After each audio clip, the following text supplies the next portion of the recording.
Here's a brief base tour of a variety of turret positions for the Theseus base.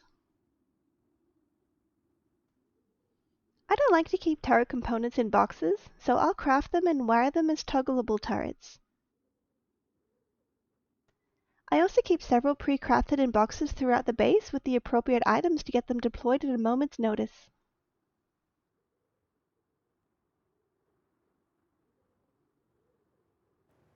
For early game electricity, I'll usually place the first solar panels beside these squares because you won't need to move them for ages. Once you have your buildbacks upgraded past Twig, you can then build your first windmill tower because it doesn't need the rest of your shooting floor to be ready to go. If you don't have room inside your base, you can put a temporary battery in this triangle. I recommend using a root combiner even if you aren't connecting to another power source, just to make it easier for rewiring later.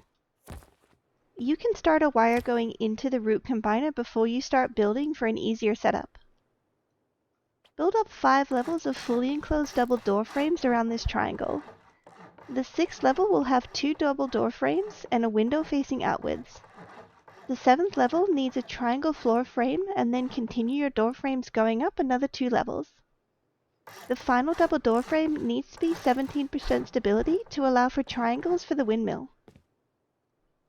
With your existing wire, place a connection so that it runs along the wall frames. Then place your windmill with the opening facing sideways for easier placement, and connect the wire. With your first 2 turrets, you'll want to place them here. If you don't have your windmill yet, get some solar panels or a generator going, but you will want these 2 down as soon as possible. These 2 turrets have perfect coverage on your door path, which is currently the cheapest raid at this stage. Plus, they're very difficult for raiders to get a HP on without exposing themselves.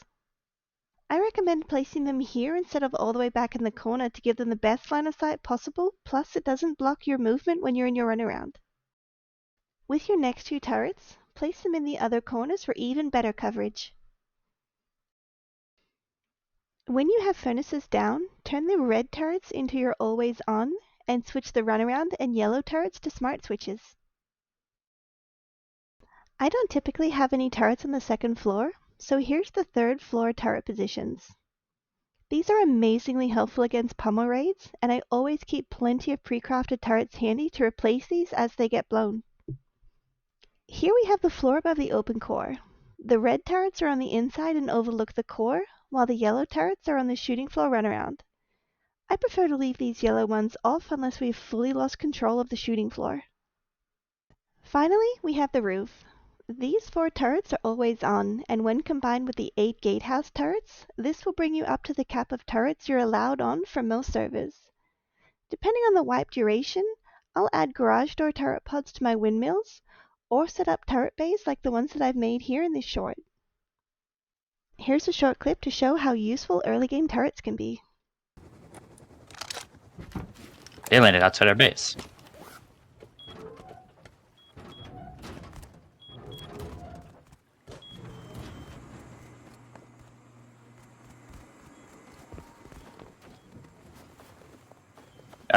Yeah.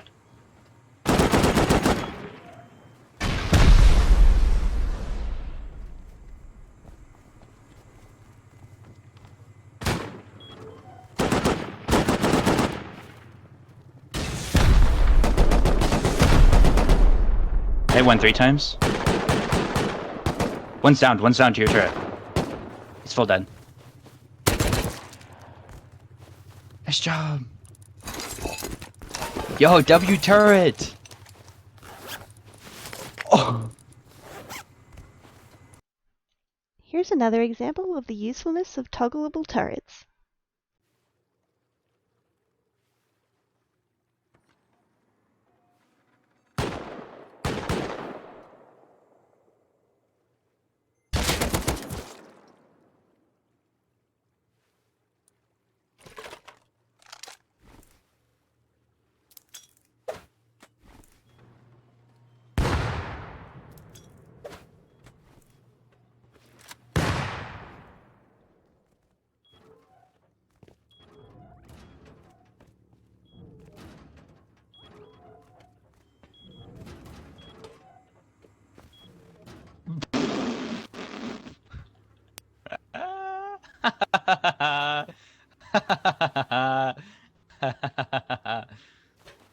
Good luck and happy wiring.